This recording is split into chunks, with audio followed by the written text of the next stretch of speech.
Greetings, new master. It is a pleasure to finally meet.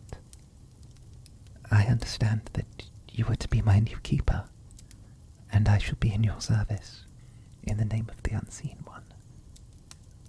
My name is Horus, and I am what the temple refers to as the Dragon Oracle.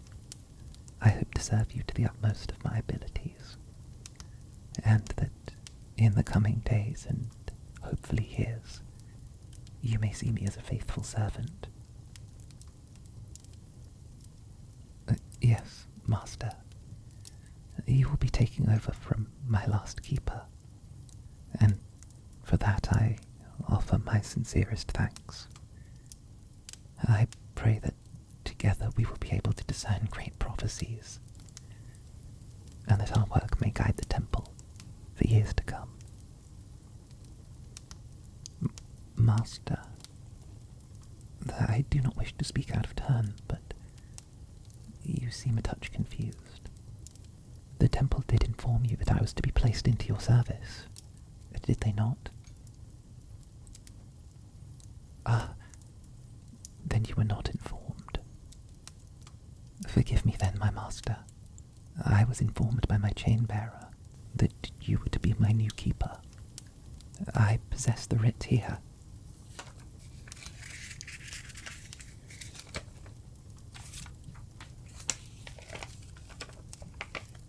It is but a small thing, but this is your name, is it not? I am to be placed into the service of a skilled arcanist, one of uncompromising character. The Temple of the Unseen One grants dragon oracles to those it believes mighty or powerful, who would benefit from our presence. You are the scion of a great house, are you not? By all right, you are entitled to a dragon oracle of your own. I can already feel it, the tingling in my scales. It tells me that we would do well together.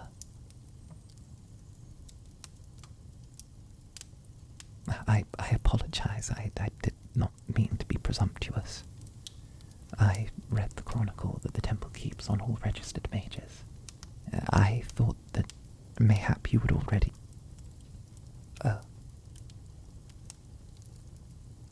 my robes. Oh, yes, my master. You wish to know about them.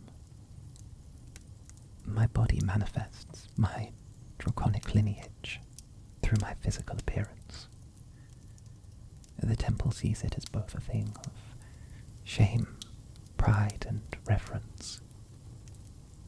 The dilution of pure blood, changing what the Unseen One created in perfection, yet with the initiative to create something not better, not worse, but simply different. Yet still, any difference can be a source of fear. It matters not where it comes from. As such, I prefer to keep my scales covered with these robes.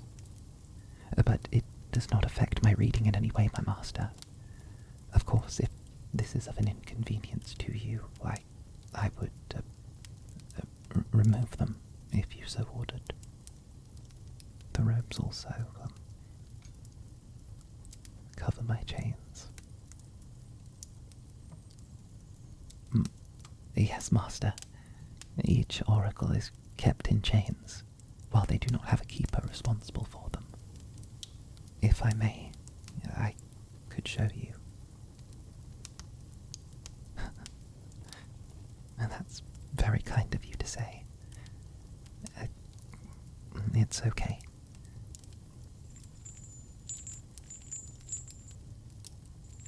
The act of removing my chains is something that can only be done by my new keeper. It creates a magical seal between the two of us. One that tethers me to you and you to me.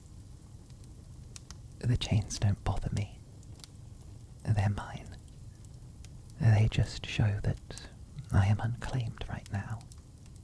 I would like to be free, but such is not always the case. My chain bearer is responsible for making sure they're tight enough. They're simply around my neck, but they stop me from straying too far from the path. It's better this way, I suppose. Far better.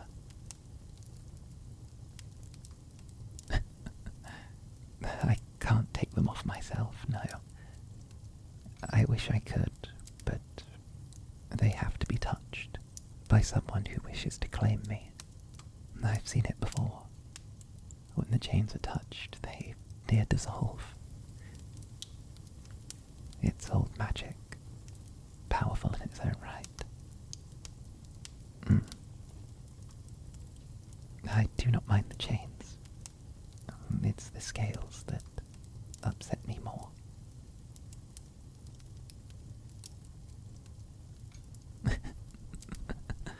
I'm sorry, Master. It's nothing, it's just you're a touch more casual than my prior masters. I find it different, refreshing, very refreshing. I know that you did not anticipate an oracle being assigned to you, but mayhap were you to hear of what we could do together, you may be interested in accepting me into your service. Yes, as an oracle, together we would see the future of what was and what will be. Although I'm unable to interpret the visions myself, hence why my kind are placed into the service of a keeper, one who would interpret the visions for me, make sense of them. I would tell you what I see, and you would find the meaning in it. Draconic oracles are not built to understand what they see, but beings such as yourself, humans, elves, even some beasts, they can interpret what is seen. The metaphor that I could never grasp. That, and I would also be your storyteller. A living history book. I know this world inside and out. My kind pass on the tales of the past. Weave for you the great tapestry of words that composes the history of the unseen. Regale you with tales of the past, and mayhap even the future.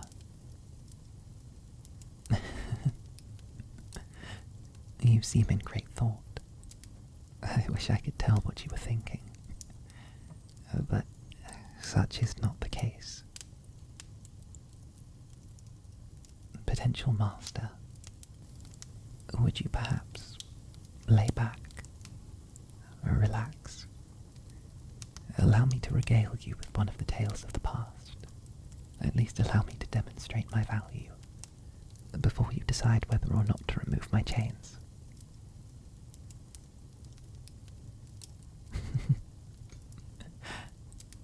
Very well. Have you heard the tale of the serpent? It's the story of how dragons went near extinct as they are. It is a great tale, and one of the first I ever learned.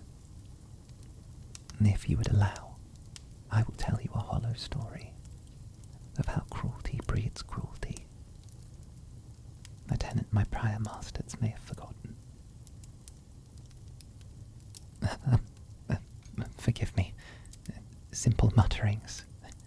I mean nothing by it. And now, allow me to begin. Shut your eyes, my master. Let my voice carry you to the past, so that you may see it yourself. Live it. Become one with it. And bring those lessons forward with us. Many centuries ago,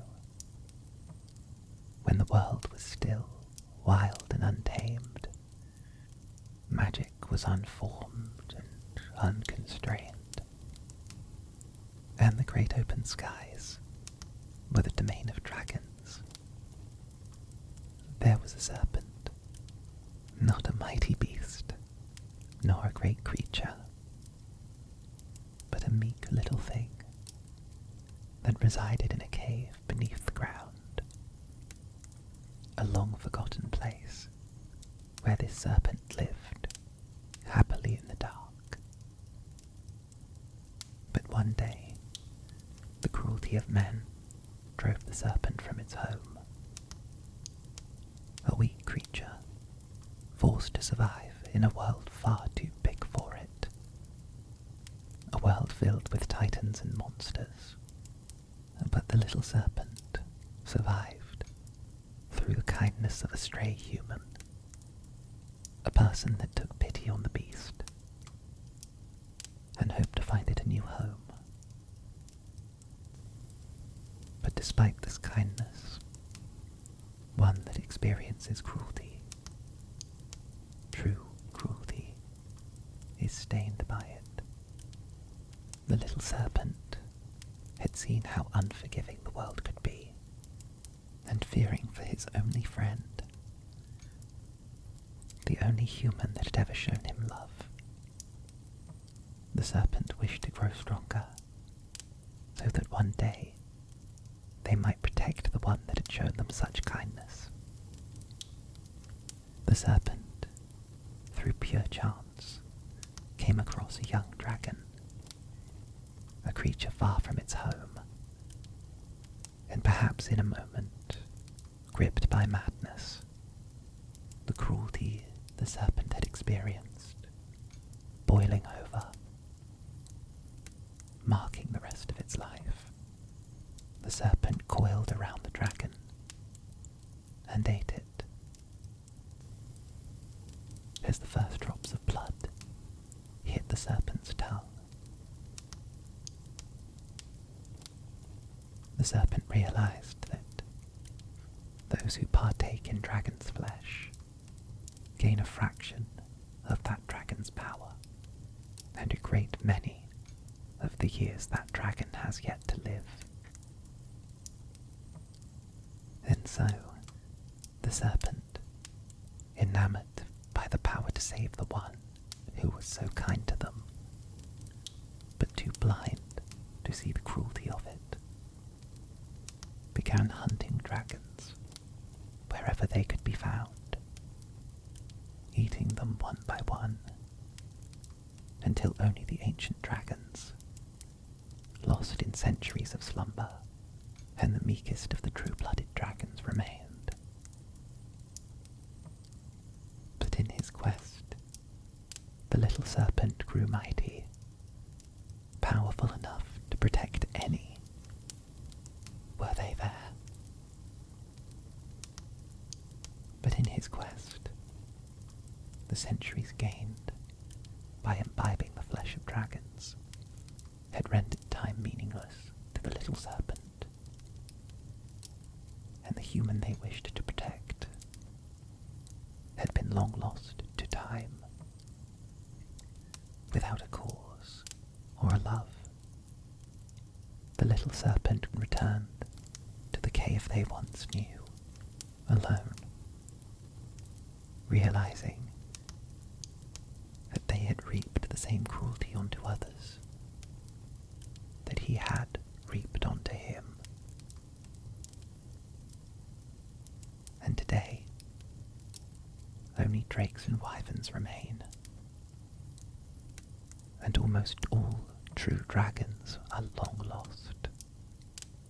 The only trace we have left is the blood that runs in the veins of dragon oracles, an ancient pact between man and beast.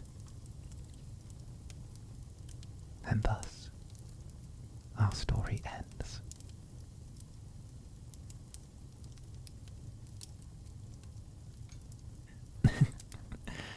Why, yes, it was a rather sad story, Master. But the tale is not the thing to take away from this. It's the lesson learned. That cruelty to one, although it may seem small, can indirectly cause innumerable amounts of cruelty to others. Were the little serpent just left alone, and never experienced cruelty in the first place, the skies would still be mighty, and filled with the true-blooded of my kind. We must learn from the past, so that we do not repeat it. Oh, Master.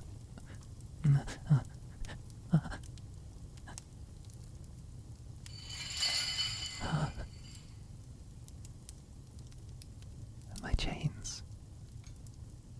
You'll keep me.